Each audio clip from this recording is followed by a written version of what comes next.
Hello. Hello. I am bouncing in my chair. I am so excited. Bouncing in your chair? Excited. I'm bouncing in my chair. Oh I'm my so goodness. excited. I'm so excited for this. That's crazy cool. What? It's crazy. It's crazy. I'm so Crazy. excited.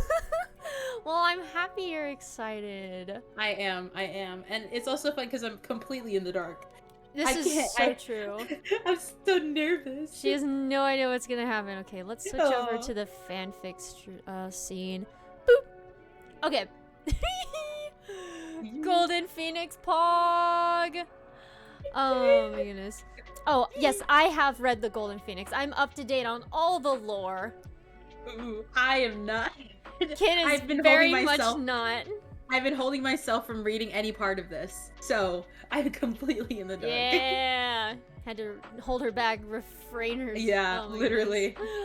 So good, so good. Okay, I'm gonna open up my tab and make sure I can read chat. Okay, hold on. At least as the best of my ability. How much emotion is this going to be? Because I am in public, everyone around me will be so confused.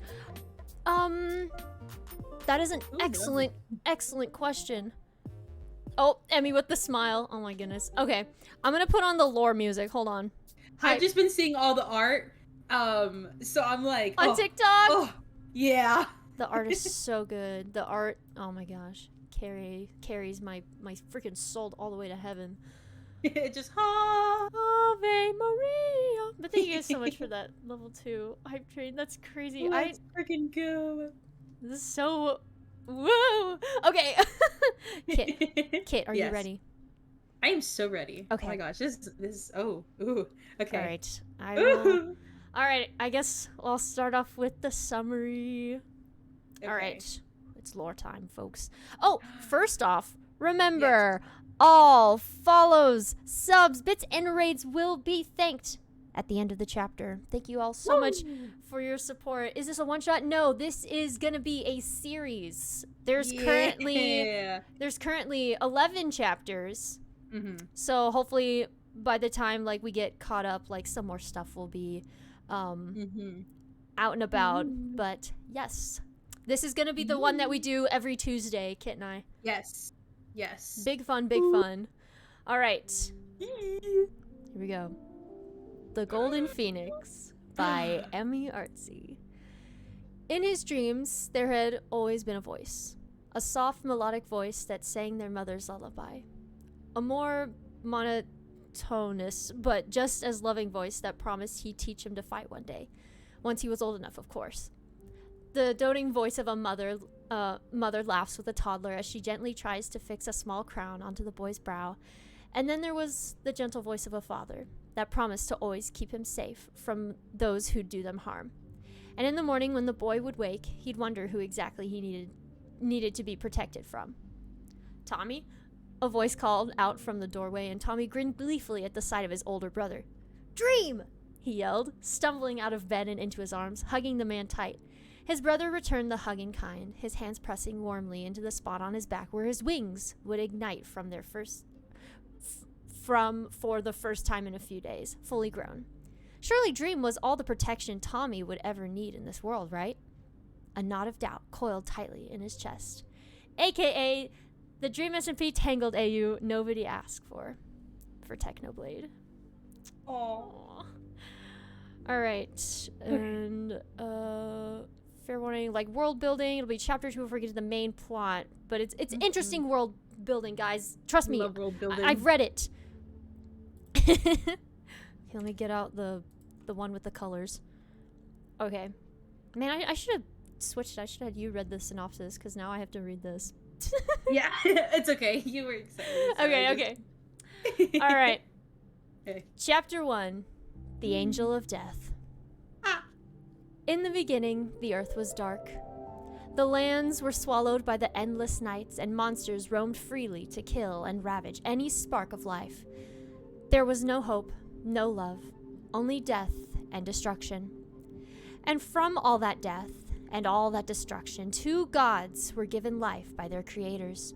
The first was neither a man nor a monster, only an entity that craved destruction and blood, but also sought balance and equality.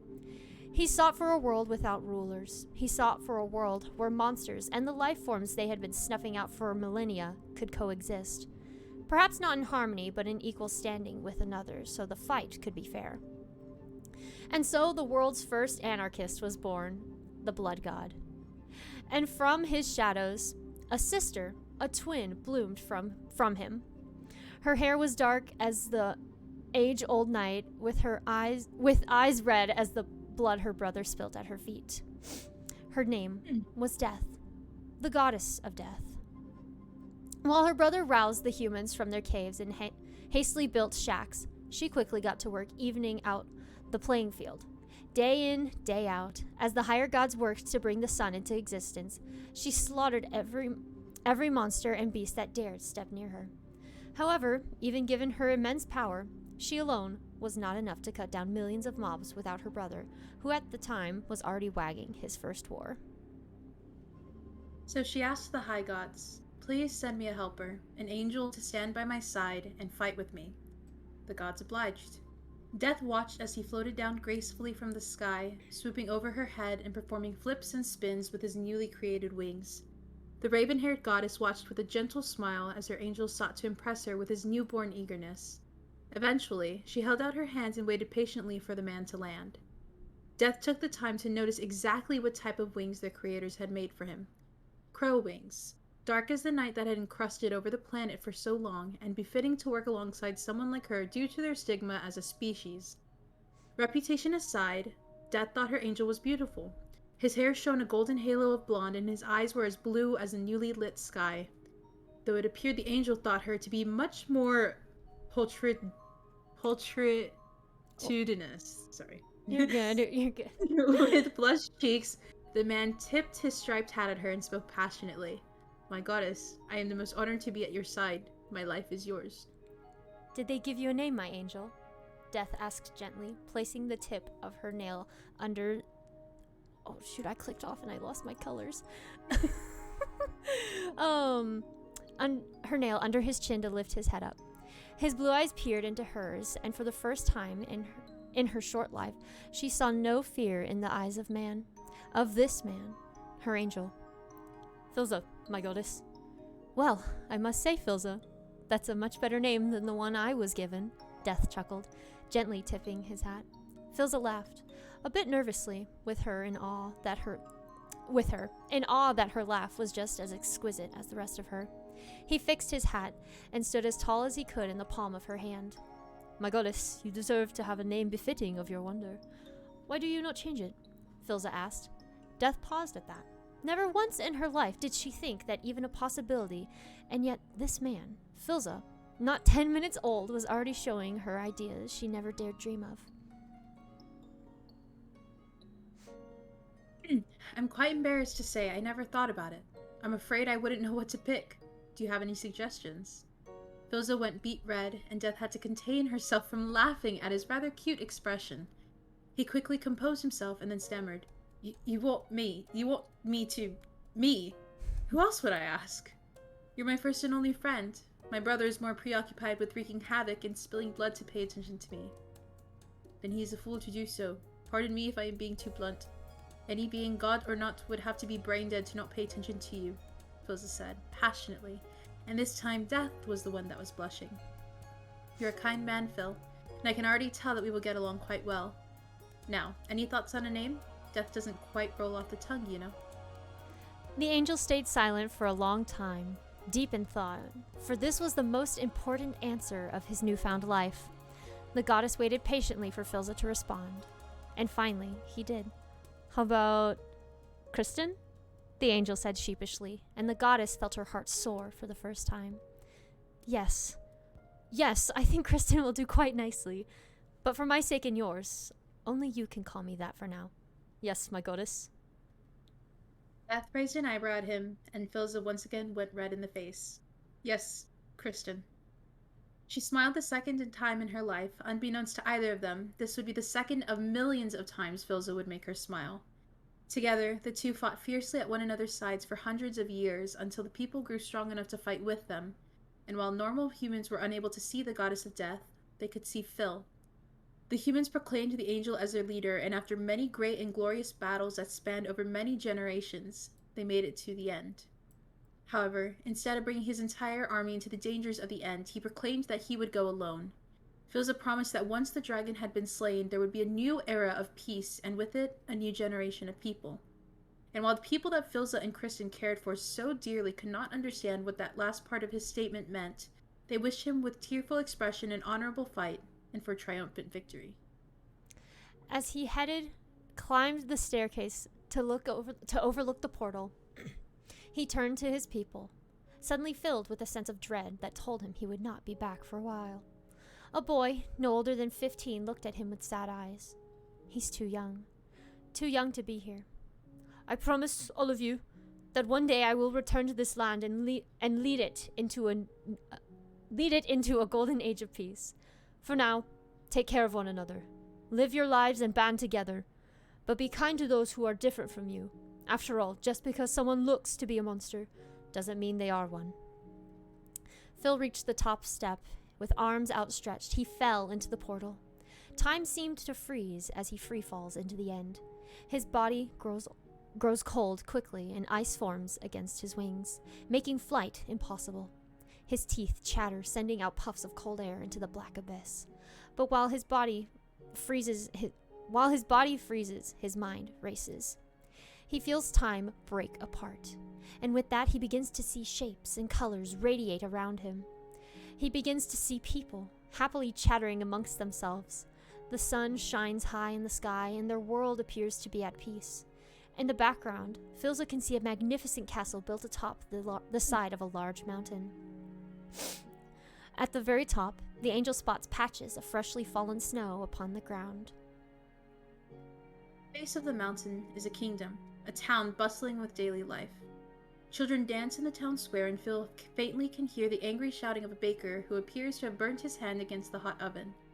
The fantasy shifts, and a blurry image appears before him. A portrait, hanging in a large hall filled with tall windows that let in the golden sunlight.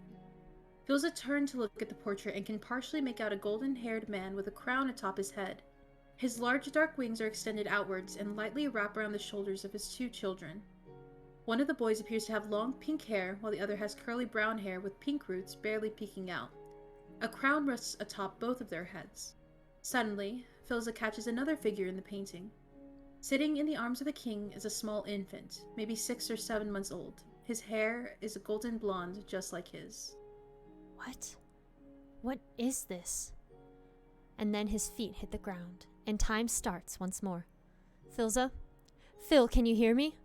He hears her whispering to him as he swims back into consciousness. His eyes open immediately at the sound of her voice, and he sits up prematurely. Black spots form precariously in his vision, and Phil almost immediately falls back down, his head swimming. She laughs apologetically and gently helps him to his feet. As his vision clears, he takes in the sight of his goddess. It appeared that she had shrunk down to her human form, a form she would rarely take due to the strain it put on her powers. Her long black hair flowed down to her knees. Entwined into her curly locks were several black roses with purple tips. 2 braids with purple ribbons entwined in them wrapped around her head, creating the appearance of a crown. She wore a long back dress with flowing sleeves. The dress was shoulderless, but there was a shimmering mesh that trailed up to her golden necklace. It was accentuated by gold, and on the bodice of the dress, a golden heart was embroidered in the center. Philza felt his own heart stutter in his chest. She looked magnificent. Kristen beamed at him, her hands clasped together in excitement. "Did you see, my angel? Did you see them?" Philza picks up his hat from the ground and nods. "I saw a portrait in a large hall. It was me, I think, and there were 3 boys in the painting with me." Kristen nodded excitedly, her hands fluttering as she spoke. "The gods showed you a glimpse of the future. Your future, our future. You have proven to them that you are worthy just by entering this portal, and they have decided to bless you." Philza's head spun with confusion. They want me to be a father? My goddess, my life is yours and yours alone. I have made my vow to stay at your side for as long as you'll have me. These children can't possibly be mine. I could never look. The man bit his tongue quickly as his sentence cut off. He can already tell his face is a vibrant shade of red. Gentle, cold hands come to rest against his cheeks as the goddess spoke softly. My love, I know you would never betray me that way. These children, they will be ours. Perhaps not in the traditional way, given the fact I cannot have children, but they will still be ours. Philza looks at his goddess with all the love in this world. I have no idea what you mean by that. Kristen threw her head back and laughed, and Phil found himself chuckling too. She pressed a gentle kiss against his cheek and said, "It doesn't make sense now, but it will in due time. Once you defeat the dragon, everything will be different from the world you once knew. Make me proud, Phil. Defeat the beast and free this world." And with that, his goddess faded from view. Philza sat there in silence for a long moment. Everything will be different. The man smiled as he fixed his hat securely onto his golden hair. He readied himself, checking over his equipment one last time, and headed out to face the beast. Do they think themselves above us? Are we merely ants waiting to be quashed under their boot? Maybe they think us beneath them while they fly so high in the sky. Send me out, master. I will destroy them all. It is too early, boy. We must be patient. The angel is slaying our guardian as we speak. An unspeakable tragedy, no doubt. I could do it, XD. I could do it right now. Lend me the dreamins and I'll make quick work of it. Be patient, child. HD's reincarnate is not ready yet, and you are far too eager. What must I do, master? We must wait our turn for destruction. For in 1,000 years, when the Golden Phoenix enters our world. And then, once the boy has matured enough, then the war will begin. And what of the boy? What should become of him? Break his body and bring me his wings. If you can do that, then I will make you a god among gods. Once you have that power, nothing will stand in your way. Smiley face. Oh God. Oh. It was one hell of a fight. The angry guardian of the end definitely had lived up to its legacy. But as Phil fought to whittle the last of the dragon's health down to naught, the beast cried out, "Mercy, angel! Grant thee mercy!" The arrow, tightly strung in his bow and aimed with deadly precision towards the dragon's heart, loosened, and Philza tilted his head with confusion. He watched as the beast wobbled unbalanced in the sky before finally nosediving uncontrollably towards the ground. He let out a yelp and barely managed to fly up in time to dodge it. The dragon plowed into the ground, making its final resting place in the end stone. Phil pivoted in the air and landed beside the dragon. He was careful to maintain his distance as he stalked up to the side of the dragon and took note of just how much damage he'd inflicted on the beast. "You ask for mercy, yet you struck first? Give me a reason not to cut you down where you rest," Philza demanded, and drew his katana, pointing the blade at the dragon's neck. The dragon hissed. "I know my life nears its end, fool. I'm not begging for my own life." "And for whom do you plead mercy for?" Philza asked quizzically. The dragon's right wing lifted with great exertion, and beneath the black scales and torn skin, Philza saw something small shimmering in one of the beast's claws. He peered closer and waited for the beast to open her paw. In it, he found a large egg that glowed purple and had a shell hard as obsidian. "Will this angel not hear out a mother's final request?" said the Ender Dragon, a lilt of irony to her dying voice. Shame and guilt burned deep inside Phil's chest, and the man sank to his knees, holding the egg in his hands like it would crumble to dust at any moment. "Why did you not say anything? Why did you not stop the fight?" Phil cried, his sword clattering to the ground. "The time has come for the end to be free, and the prince of this world with it." The mother's eyes fluttered drowsily, and her breathing became shallow. "Do not look so worried, Angel. My son will not hatch for a very long time. You do not need to concern yourself with watching over him. Just make sure my child makes it to the overworld." "You want me to let loose the dragon into the overworld?" Philza asked, raising a brow. "He is only half dragon." Philza chose to ignore the implications of that statement. The dragon continued, "He will not be a threat to you." Philza nodded in understanding and gently placed the egg into his satchel. Now go. It won't be long before I draw my final breath and the portal is opened. I ask of you one more thing, Angel. Philza quirked his head in an almost bird-like motion. What is it?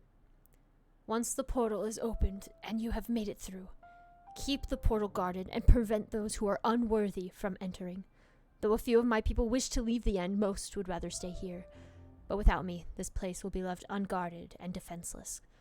All I ask is that you become our new defender. Philza tilted his hat towards the dragon and swore, I promise you, I will protect this land and its inhabitants. I'll guard the stronghold from now until my dying day. The Ender Dragon let out a pleased hum, and her eyes fluttered shut for the last time. A loud gong-like sound echoed across the end and the overworld alike, signaling to every creature, mob, and higher being of Philza's deed. All the Endermen around him lowered their eyes in respect as he turned around. He saw that the portal had been opened. Eager to get back to Kristen, Philza tipped his hat to the Enderman and rushed to the portal. He looked down into the void-like abyss, and he felt the egg in his satchel shudder. You and me both, kid. And with that, he took a brave step forward and fell into nothingness. And just like last time, his vision clouded over with bright colors, and he was once again given a glimpse into his future. He's back inside the hallway of windows again, but this time only moonlight shone through its expensive and intricate panes. He stood by one of the windows and caught his own reflection. It was him, definitely, but Philza appeared older, his youth not entirely faded, but it was clear many years had passed. He had a small beard, and small wrinkles appeared when he crinkled his eyes. While his physique was mostly unchanged, he appeared wiser and more mature. How strange, given the fact that I'm almost 400 years old and don't look a day past 20. And yet I look almost 30 here. Papa? A small voice from the other side of the hall pulled his eyes away from his own reflection. A shuddered gasp left him, and tears welled up in his eyes.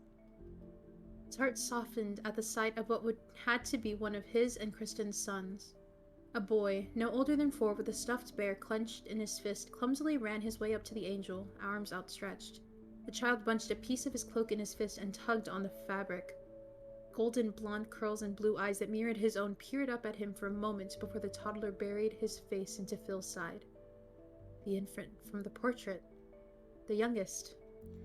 He bent down and scooped his son up into his arms. Phil stared at him for a long moment, making sure to memorize each and every detail of the child's face down to the faint freckles that dusted his nose. He knew that Kristen would want to hear all about him later. What's the matter, mate? It's late, you should be asleep, Phil asked, feeling a bit awkward that he didn't know the name of his own son. I had a bad dream, Papa, the toddler cried and hid his face into the crook of his shoulder. He felt dampness against his cloak from the spot the boy had his face buried into. Phil's heart ached at the sight. Do you want to tell me about it? Asked the angel, slowly beginning to walk down the dark hall that the child had emerged from. His unruly curls fell into his eyes as the little prince nodded. That was a scary man with a smile, and he said he was going to take my wings. I told him my wings aren't grown in yet, and he smiled wider and said, Don't worry, I'll keep you locked up until they do. Phil's heart dropped, and he hugged the child tightly to his chest, rubbing his back gently as the toddler cried into his shoulder. Don't worry, my son. I'll never let anyone take you from me, Philza swore. The boy lifted his head, and his bottom lip trembled as he whispered, But what if he gets me anyway? What if you can't stop him? Even if that somehow happened, I'm never going to stop looking for you. I'd tear this world to shreds until I found you, and I know your brothers would never stop looking for you either. His youngest son nodded and let his head rest back against his shoulder. They walked down the fancy-looking hallway for what felt like hours, until he came across a door that was half open. Peering inside to what looked like a large nursery, he saw 3 beds. 2 sat on the left of the room, while a smaller bed with guardrails was pressed against the right wall. Looking at the bed closest to the locked balcony, he saw 2 heads peeking out from under the covers. One was a boy with pink hair, while the other had curly brown hair with outgrown roots. The twins, his eldest sons. He set his youngest onto the floor and was about to enter when a hand on his shoulder caused him to spin around. Philza's blood ran cold at the sight. It was the youngest prince again, but now much older, maybe 15 or 16. He couldn't see his face, but a stream of blood was trickling down his chin. Looking down at the floor, he could see a long trail of blood that followed the path that he and the child version of his son had followed back to his room, as if he'd just been walking just a few feet behind them the entire way back. Filza gently grabbed his shoulders and looked around for where the bleed was coming from. His eyes widened in horror as he looked at the back of his scapula, and right where two wings might emerge were two deep and jagged gashes that went down to his spine. It looked as if someone had quite literally ripped the wings out of his child's back. His stomach turned nauseously and he swallowed back bile. No, I can fix this. You'll be okay, kid, I promise. He pulled back, and his son's head lolled at the movement. His movements were sluggish and sloppy. Clearly he was delirious from the astounding amount of blood he'd already lost. It had already seeped through his shirt and had trailed all the way down to his feet. He swayed for a moment before he looked up at him, his face still shadowed by darkness. Dad, you lied. The boy spoke, and his knees buckled, sending the two crashing to the ground.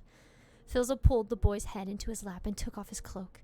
He lifted up the teen's arms and wrapped the fabric around his torso, tying it off with a tight knot in the front. It did little to stop the bleeding, no matter how hard Phil tried to staunch the blood. The puddle beneath the two kept growing. Help me!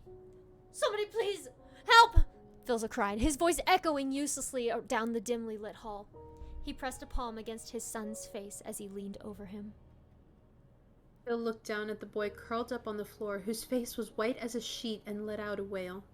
His expression that a few moments ago had been filled with adoration now stared back at him with gut-wrenching terror. His son. He didn't even know his name. The thought made Filza want to scream. He was completely helpless. There was no way to save him. There was nothing he could do except watch the life drain away from his face. Dad, the teen called out weakly, and Phil looked up. He was still unable to see his eyes, but his mouth was somewhat visible. The teen spoke urgently, and one of his hands came up to feebly grab at Filza's cloak. Mom says it's time to wake up. Don't let this become my future, okay? Don't break your promise. Filza nodded his head, with tears sliding down his cheeks and against the prince's pale face. He gripped the boy's hand tightly in his own. It won't. I promise I'll protect you. I'll protect all three of you. Theseus. His voice was barely audible, and his chest rattled as he struggled for air. What? He smiled as blood began to seep from his nose as well. You named me Theseus. Theseus wheezed out one final exhale before his chest fell still.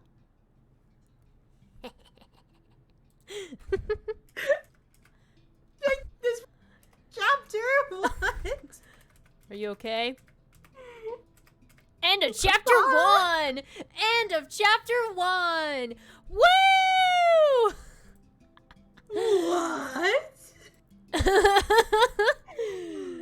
What the heck? Are you okay, Kit? I'm okay, surprisingly, but what? How is this the beginning? I'm scared. Don't be scared. Oh, yeah, no, I'll It's only gonna get sadder. Oh, no. Ah. Oh, gosh. Emmy has the audacity to go, tee-hee, tee-hee. What the heck? What the heck? Oh, How do goodness. I... For an unknown reason, I think I have to step away for Tommy Tuesday. Oh, no. Get back here. Get back here. I'm gonna drag you by your feet. Get back here. We gotta read chapter 2. Okay. Okay. Are you ready? Yeah, y'all liking it so far? Y'all liking it so far? It is so good. It's This is very awesome. good. It's very good. I'm really enjoying it. And the fact that Emmy has art to go with it, like, Oh, mega chomp. I'm gonna rewatch all the TikToks and the art, go back and look at the art, because I'm I know what happened. No, now. literally. Wait, Emmy, do you have Instagram story with all your stuff? I'm running to Instagram right now. Hold on. Yeah, the title of this chapter. You do! Yes! Oh. Don't mind me, just gonna click through all of them. Yep. Yeah, that's all the stuff. Hell yeah! I mean, heck yeah! Yeah. I see. Oh. Oh! What? Oh, you looking I'm at looking it? through it. Yeah, okay, I gotta stop. Yeah, you gotta stop. Where can I find the TikTok? You can follow TikTok at emmyartsy on TikTok. Woo! It's the same username. Mm-hmm. Bing bong. Okie dokie. But yeah, Emmy, feel free to self-promo the heck out of yourself. You deserve it, queen. You deserve it, king. All right. I second that. All right, now you can, I'll let you read the chapter 2 stuff. Okay. Chapter 2, the one where Phil respectfully S words for his wife, because I don't think it's allowed on Twitch. I've said it before. Simp! Okay, Sims for his wife. Woo! The world building continues with even more of Phil's simping for his wife. Okay. Philza woke up sluggishly to the feeling of soft hands carding through his hair and the soothing sound of his goddess humming a familiar melody. He leans into the touch, allowing a few tears to fall from his cheeks as he gradually returns to consciousness. Her hands are gentle as they wipe away stray tears, and Philza opens his eyes to find a pair of shimmering violet eyes staring back at him, no longer the bright red they'd been when they'd last seen one another. Her eyes had dulled to a beautiful purple that matched the flowers in her hair.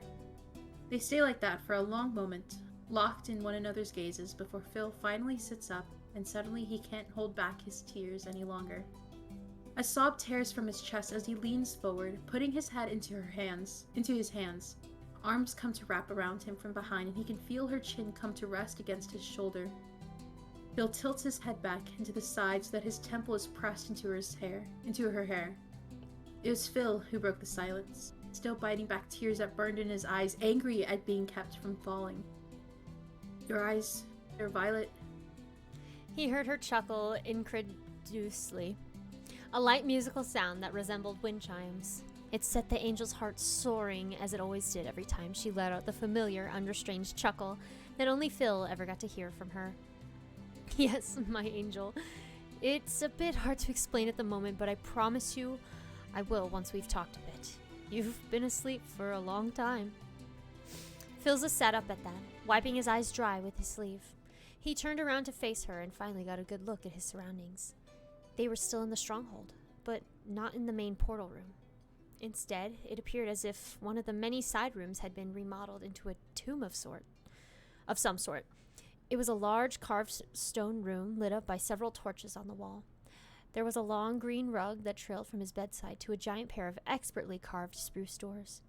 Looking down, he noticed that they were sitting on a golden table.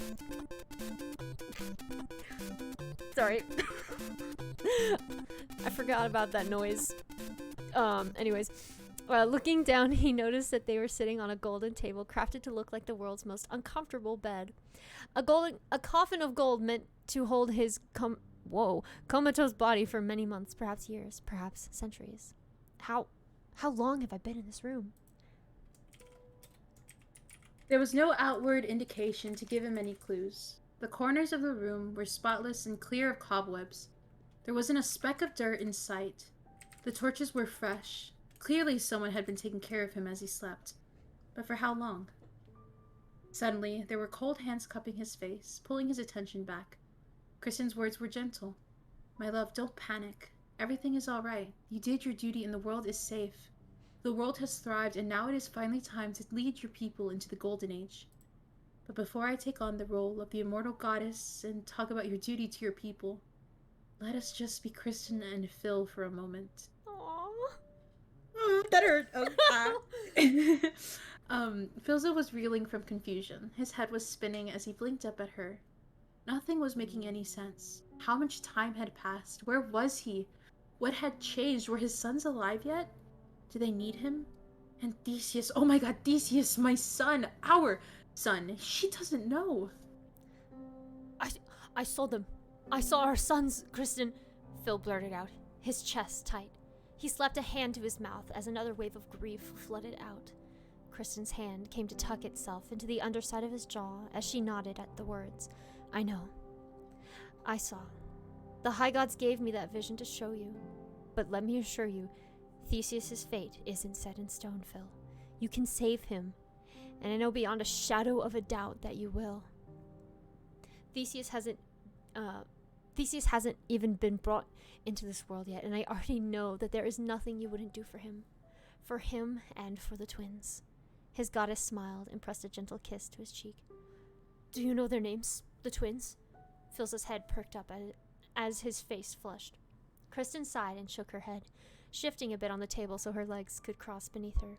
The sight of his goddess looking so casual would have thrown most people off, but not him. Only he got to see her like this, with all her walls torn down and caution thrown to the wind. Only Phil knew the real goddess of death. And god damn it, if he wouldn't burn the world to the ground just to see her smile. I don't know just yet. The gods haven't given me any clues, only telling me I'll know when I see them. They've always been so cryptic with me. It's frustrating, Kristen huffed, letting her chin rest against her closed fist. But not with Theseus. He's different. He won't be brought into the world the same way the twins will be, I don't think. There's going to be something special about him, but I haven't a clue as to what it is. Philza let out a concerned hum and shifted so his feet were swung over the table. The action alone had him groaning as his bones cracked from disuse. He felt different than normal, weaker, more vulnerable. Phil's eyes widened as he recalled a detail from his vision. I had aged. I was older in that vision, which means I'm mortal, aren't I? They finally made me mortal. Phil echoed blankly. Kristen blinked up at him with a pained expression before nodding solemnly. She leaned herself against him, her head coming to rest against his shoulder. They didn't want the mortals to be confused as to why their monarch wasn't aging, so they... Yeah, Kristen murmured, and took Phil's hand in her own. Mortal. That means one day I'll die. The thought of dying should have terrified Phil to his very core, knowing that one day his life would end and Kristen would be without him. Should have brought him to his knees. He should be begging the gods to return his immortality. He should be. But he didn't. Because in truth, Phil had always had a suspicion that this would happen. It was only logical. It had been framed that from the very beginning that Phil was always meant to. But the thought of being without the woman he loved, that's what was killing him more than the knowledge that his life was on a timer now, ticking down to the day he finally meets his end. They're separating us, aren't they? Phil whispered, desperately trying to keep his voice from shaking. Kristen's hands came up to turn his face to hers, and before he could even process what was happening, her lips were pressed against his. Phil returned the kiss with a gentleness that had Kristen falling in love with him 1,000 times over. It was over far too soon. Phil pressed his forehead against hers, and the two sat there in a tranquil silence for a long time. Eventually, he pulled back and took her hands in his own. If he was going to lose her, then at least he could make sure they were together in a different way. He brought his hand up against her cheek, and for the millionth time in his long life stared in awe of her. Finally, he asked, "Marry me?" Kristen stared at him blankly for a moment, and for a horrible instant, Phil was scared he'd overstepped. But then she gave him a smile so dazzling it took his breath away. "After all this time, you still managed to surprise me. I really was starting to believe you'd never ask." Philza sputtered incoherently at that, and Kristen burst into laughter at his reaction. After his ears had quit burning, Phil joined in, and for the time it was just the two of them, blissfully in love without a care in the world. His stomach ached from laughing, and Kristen was leaning heavily against his side, holding her own stomach with one hand and wiping tears from her eyes with the other. Phil beat her to it. Using his own sleeve, he wiped away the remains and then giggled like a love-struck teenager. "So is that a yes, or are you just going to keep making fun of me?" Kristen batted his hand playfully and answered gleefully, "Of course it's a yes, you silly bird. It's always been yes." "I love you," Phil blurted out, his eyes shining, an unmovable grin glued to his face. "I suppose I always have. Since the moment I saw you for the first time, I knew I could never be in love with anyone else. It was always you. And I don't care if I never see you again after today, because when they bury me in the ground, your name will still be etched into my heart for all to see." Oh. Kristen wrapped her arms around his shoulders and leaned into him. "This isn't goodbye, Phil. The gods have given me a way to still see you, to see our sons once they arrive. Once a week, I will be given a day to walk around the earth as a human. I will be able to spend time with all of you, And even when those long days come where you can't see me, I'll always be with you. My love for you will never stray far. Philza could have cried. He probably would have if a noise from outside the room hadn't startled the two. They waited for the door to open in heavy silence, but it never did. Eventually, Kristen turned to Phil. I'm sure you have many questions for me, so let me go ahead and get the big news out of the way. Angel blinked at her, nervously, as she spoke. You've been asleep for quite a long time. So long that outside that room isn't just the stronghold anymore. After the gong rang out, the people built a castle around the stronghold for you, to keep you safe from the enemies that still pose a threat. They blocked off this room with guards that have been protecting you for generations. This place has become a kingdom of thousands of citizens who have been waiting your awakening for a little under 1,000 years. Philza felt his heart drop like a stone. 1,000 years? I've been asleep for just under 1,000 years? When Phil's jaw failed to move, Kristen continued. I have also been guarding this tomb and the end portal for that long as well. The people know that I'm here, and that's part of the reason no one has dared try to destroy what has been accomplished here. And while they've been waiting for their king to arrive, they've set up a parliament of some sorts to keep everything in order. I've been overseeing this order for quite some time, so don't be surprised if they don't immediately cower in terror at the mention of me. They're used to my presence here. Phil was still stuck on having been asleep for thousands of years. For 1,000 years. Finally, Kristen rolled her eyes and stood up, taking Phil's hand in her own. Come now, say something. She pulled the man to his feet, and his knees almost immediately buckled from 1,000 years of disuse. Phil's knees hit the floor, and he stared at his goddess in shock for a moment longer before he finally spoke.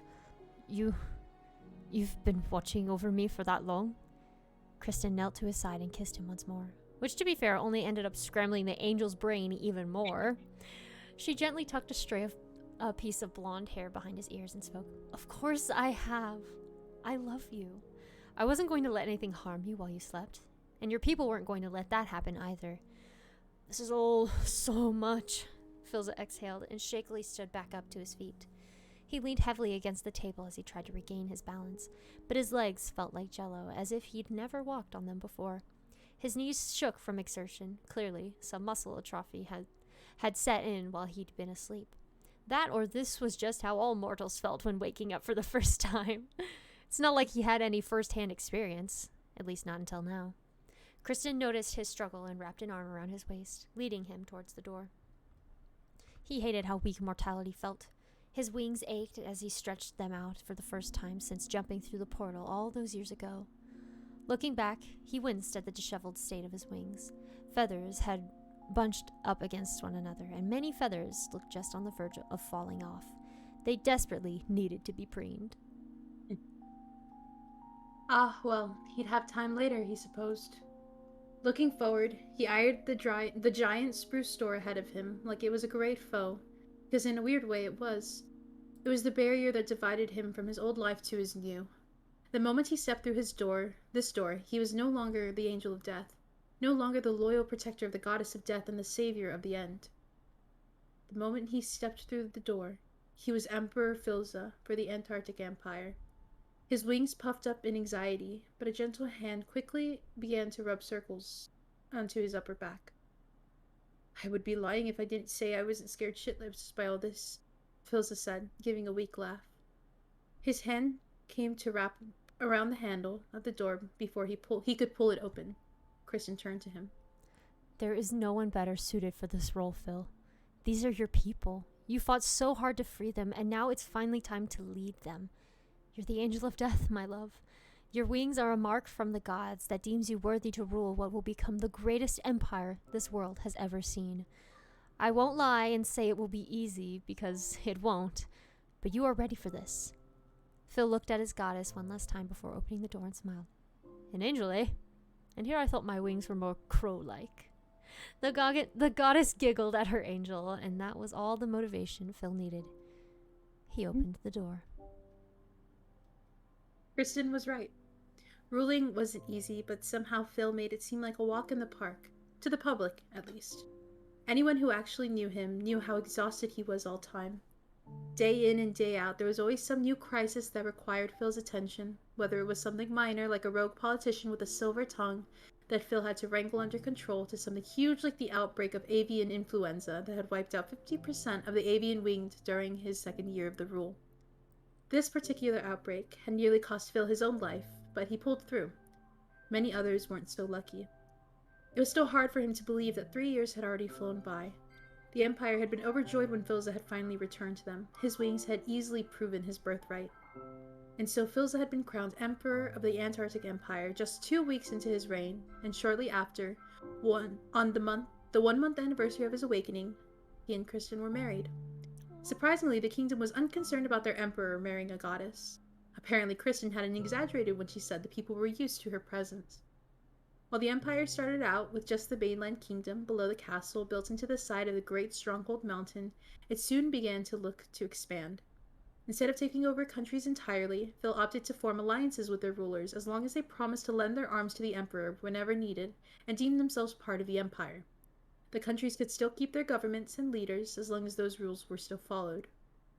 Funnily enough, it seemed that most countries would rather not defy the wishes of the husband to the goddess of death. But Phil was a fair ruler, and the pros of his contracts with these kingdoms far outweighed the cons, so there wasn't much argument anyway. The empire thrived, and in just the first 3 years of Philza's reign, the size of the mainland kingdom, or L'Manberg, as Kristen had named it, had doubled in size. Every day from his palace, Phil could see new roads and homes being built as more and more people arrived, and his heart swelled with pride at what had been accomplished. With the end having been freed nearly a millennia ago, the kingdom had become a diverse melting pot of all kinds of people, ranging from winged folk to non-winged folk to hybrids and to normal humans. But while many people in L'Manberg were often born with wings, none of them could fly. Winged folk, or is it volants or volants? I'll let Emmy answer that one. And as was the technical definition, were just so new on this planet, for, after all, he'd been the only winged human or hybrid for nearly 400 years before he fell asleep. Their genetic makeup still had some kinks to work out, and most times, even when there was a dominant gene, volant wings still rarely formed. And even when they did, there was always some sort of flaw with the wings that when they first formed or soon after. And so Phil had yet to see anyone who could soar through the air the way he could. For example, the castle's doctor, a demon from the nether named Bad Boy Halo, had bat-like wings. But unfortunately, when his wings had first formed, atrophy had already set in. Now his wings had many holes in them, and he had set on meeting him the day he'd awoken that he'd never once been able to use them. It appeared to Phil that whenever he met someone who was winged like him, a similar reasoning was given, such as their wings were either too small, torn upon formation, too stiff, or even some that were unbalanced in appearance and functionality.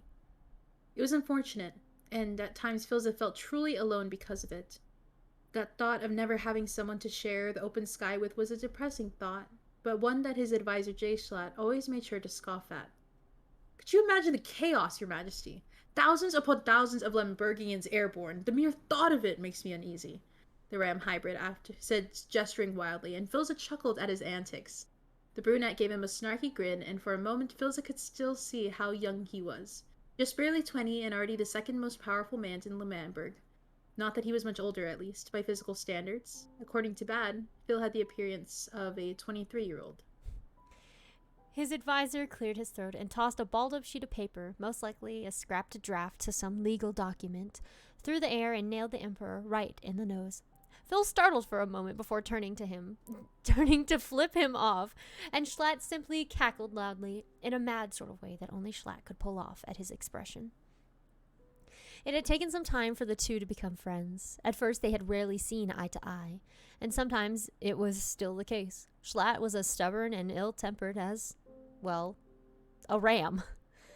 But Phil relied on Jay Schlatt's counsel over most anyone's. The man was simply put fucking brilliant. He was a master at coercion. That word. And charisma, in ways Phil could never hope to be. Even though the man was the perfect politician, they both knew that Schlatt would have made for a shit ruler. He was cold towards those he didn't trust. He was impulsive, and his actions were heavily commandeered by his emotions. He thought that He thought that fear was the best way to rule, which was something Phil strongly opposed and often led to the majority of their arguments. That and Schlatt's newfound love for whiskey. In a weird poetic way, they were the perfect team. What the other lacked, the other made up for. They balanced each other out, and the Empire thrived because of it. He trusted the man with his life, even though sometimes he wanted nothing more than to rip the sideburns off his chin. Dear friend, you have to open your mind to it one of these days. Being able to fly is like nothing else. The feeling of the wind against your face and having your wings propel you into the clouds is what heaven itself is like. Bilza countered, elbowing the man in the side. Sounds like a good way to mess up my hair, Platt said, snorting as he ran his hand through his brown curls at the mention. Maybe it's not for everyone, I suppose, Phil admitted, and then handed Schlatt back the paperwork he'd signed. The two were sitting in his office in one of the far east wings of the castle, a common scene as the two often worked together in the long hours of the night. More often than not, they'd both end up being shaken away by the captain, who had made it a habit to peek inside the Emperor's study because she just knew she'd find the two slumped over their work. The both of you are going to be hunchback by 30, I swear, she'd say, fighting to stomp out the fondness that crept into her tone. Your room is literally 20 feet in the air, Your Majesty. Phil liked having his office close to his room. Phil liked having his office close to his room and close to the 3 empty bedrooms that also resided in this particular wing of the castle.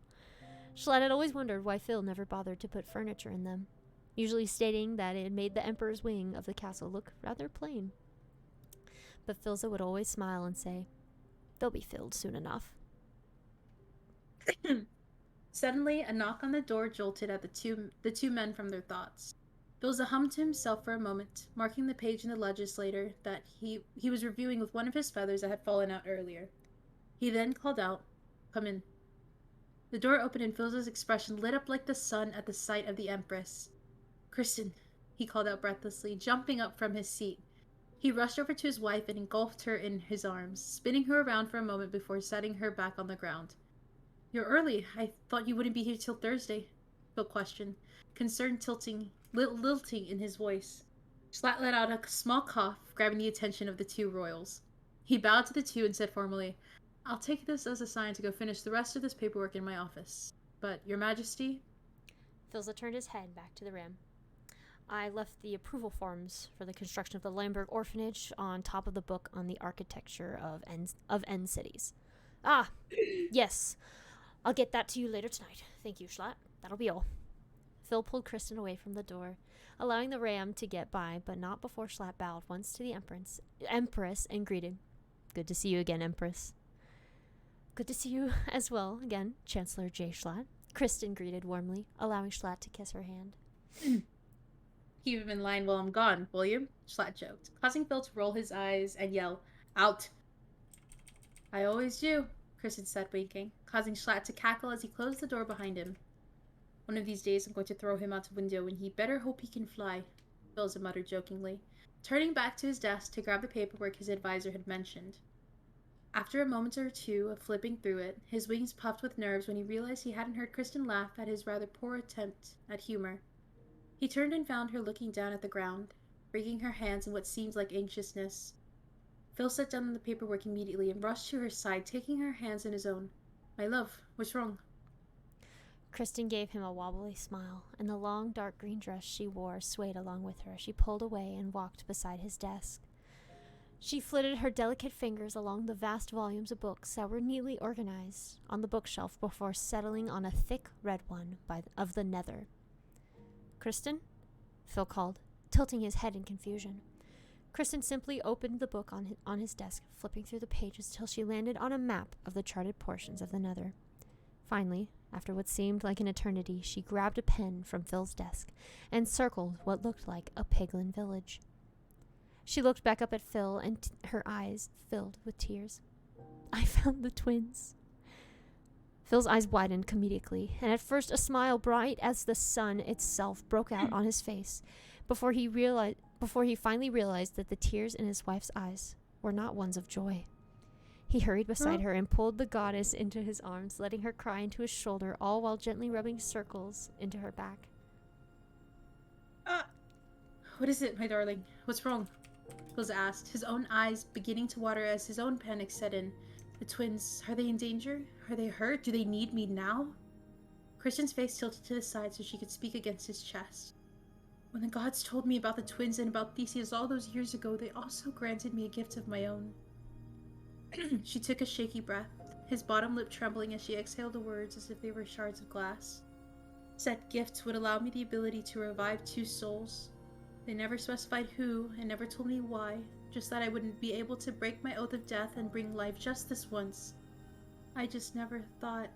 A wave of ice-cold terror washed over Philza as the realization set in like a ton of cement block crushing against his chest. Oh, Primes. No. The twins? Philza cried out in horror. Kristen nodded, her face pale. She took a moment to steady the wobble in her voice before continuing. 2 brothers from the nether. Half piglin, half human. Something that is highly discriminated against in their race. Sometimes if the piglin features are prominent enough, the droves will allow the spawn to survive, but if they appear too human... Philza's hand came to cover his mouth, stifling a sob. At first they were allowed to stay in the drove. Apparently the elders hoped that more piglin features might form, but once they turned 5, they just let them starve to death. And then just left them there, inside the crate they'd been living in. I was tallying the dead yesterday when I saw them. They looked so lost. The one with longer hair had his arm around the other like he was trying to protect him from the other souls, like he was afraid they'd attack them. And Phil... Kristen breathed out, her voice cracking as tears finally spilled over. There was nothing he could do except hold the woman he loved tight in arms, whispering soft reassurances to her. Finally, she pulled back and placed her hands on his shoulders. You have to go get them. They're ours, Phil. They're our sons. Kristen's face was wet with tears, which Phil was quick to wipe away with his sleeves, pressing a gentle kiss to her forehead. And that was all the motivation Phil needed before he sprang into action. He grabbed his katana off the mantle and headed off with Kristen into his room, quickly changing out of his normal royal attire of light blue to his familiar old green robes that still smelled of ash and blood. He placed the small gold circlet he wore usually as opposed to his bulky crown, and fished out a rather overworn green and white striped hat. To keep the piglins from attacking him, at least before he could attack them, he put on a gold chestplate over his yukata. As he was changing, Kristen was quickly packing him up food and blankets and any other supplies he might need for his trip. Finally, once he was all packed and ready to leave, he turned to his wife who spoke urgently. I'll stay here for now and cover for you while you're gone. She reached into her pocket and handed him a map from the book. This should be the village they're at. The moment you find the boys, call for me and I'll give you the power to save them. Once you perform the ritual, I'll lead them to the gates. After that, it's up to them to find their way back to their bodies, so it might be a few minutes before they wake. And as for the village? Kristen's face darkened at the mere mention. She wordlessly reached for the katana that was tucked into his sheath and handed it to him. I'll leave their fate up to you, Philza. Though I'm sure you know my preference.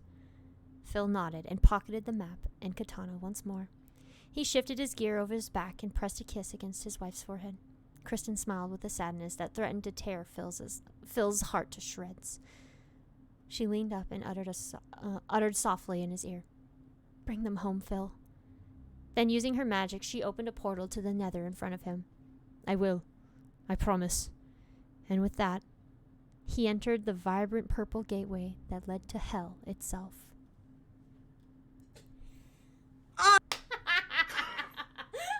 What is this? Yeah! What is this? Chapter 2, baby! Chapter 2! Woo! Okay, let's go look at Emmy's art now. Yes! Yes! Okay, hold on, I don't want to dox myself.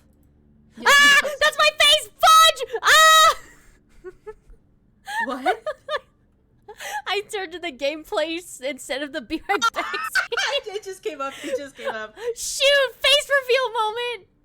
Juliet, you're so pretty. Oh my god, shut up. I'm literally blushing. Also, not Danny DMing me. Why isn't she watching the stream? I'm calling her out. I'm calling her out. Sorry. Call her out. Oh okay, my God. okay. Let's just go to the beginning. I know where they all are. I've looked through them so many times. I'm on your stream to watch. Good. Wait, that's Hunger Games. I think I went too far. I went too far. Bum bum bum bum bum bum bum bum. Guns for hire. Doop. Found it. Sadness. Ah! And maybe we're dying. Ah! That's so loud. So loud. Yep. Oh. Sad champ. Oh my god. Oh my gosh. Sad champ. I like this one. Bedrock Bros. Bedrock Bros. Oh my god, they're so. I want that crown. Same. Oh, That crown is so cool. Oh my gosh. oh, that's They're funny. so. Ah! Ah! Not this! What? Ah! You'll see. Anyways, trigger warning. Ghost. Ah! the friggin' delay is so good. Oh my gosh.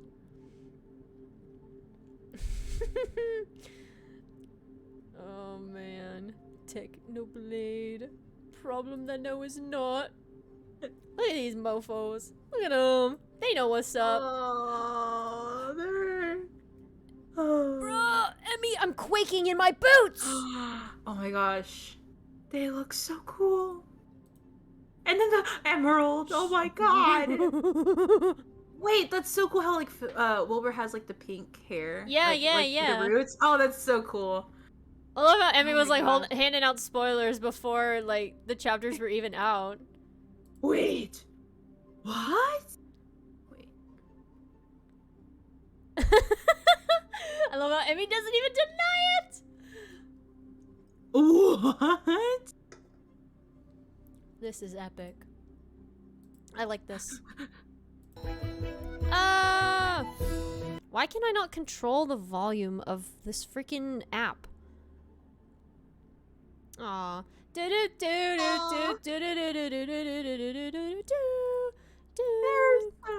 Oh my gosh. Oh. I love them.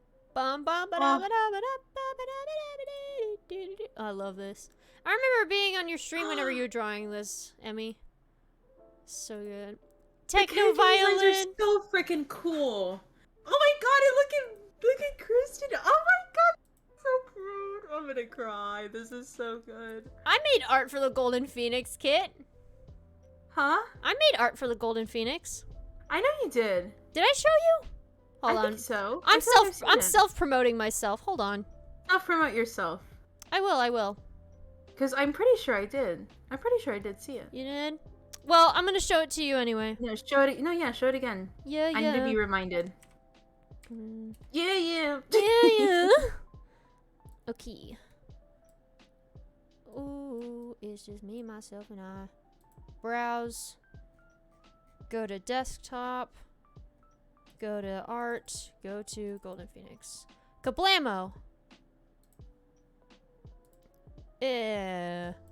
Yeah! Yeah! I hadn't seen this one. Man, that's so good. Jesus, Julie, Dude, with the mug. I think I'm most proud of those curtains, man. Though I was gonna say those curtains are banger. They're awesome. Yeah. Oh my gosh, but it just looks so good. Yeah. Okay, I hadn't seen this one. This is really nice. Thank you. I kind of want to... I still have another one in the works that I have not touched since we got in that VC, Emmy. I know, I'm such a bad fan. Also, here's one where Tommy gets freaking stabbed, by the way. Excuse me, what? El Lamau. Don't LMAO me. It's the Hunger Games. What do you expect? You did not. Hey, No! Don't look at me. Look at Emmy. Whoops, I pulled a past Serene. My bad. I'm leaving. I got it. No, kid, come back. Look at this one. It's pretty.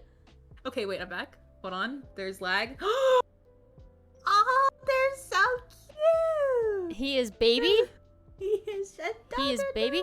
Emmy, I think the Hunger Games one, the one where Tommy's in the tree, was like one of our first interactions. By the way. Neapolitan trio? Yeah, people be all like, Neapolitan bros, sleepy bros. I love that. Oh my gosh, this is... Ah! You who I call brother, why have you come to hate me so? Is this what you wanted? Bro, I've been dyeing my hair since I was 5! Oh, so funny. Tubo! Tubo! Oh my gosh. Schlatt. Oh my god, I saw this piece. It was so good. Dad Schlatt, Dad Schlatt. We love out of character. We love Fannin. Yay! Fannin. Oh my gosh. Oh. Oh, I love that. I think I saw this like yesterday. Technoblade. Technoblade. Oh my god, this bun! Braid bun. The braid bun. Yeah. So good. So good. Don't even get me started. They look so cool. Shout out to the DNF lesbians in the back. Excuse me, wait, what? Oh. Dream mad because he has... Oh my god, they're just dancing. They're just jamming. No bitches. Oh, so good. You just standing there. I need the giant no bitches. Okay, I had looked at this one earlier because I was getting prepared for Golden Phoenix. You were getting prepared? To see what I saw when you were listening to your Spotify. You were listening to 4th of July. I'm calling you out. I'm listening to I'm listening to the TGP playlist. That's what I'm listening to. I know. You were listening to 4th of July. I sent her the playlist, Emmy. And well, I was like, I have to get in the mood for the Golden Phoenix, so that's the playlist that I used. So it was good. Also, wait, I skipped one. Okay. I'm a sucker for playlists. Oh no, wait, wait, hold on. What was that last image? Angst. What? Tommy, where the frick are you? I'm sorry, Crow. I'm okay. Oh, you'll learn about Crow later on. Don't worry. This is like one of my favorite pieces ever. I am just such a sucker for Angel Duo.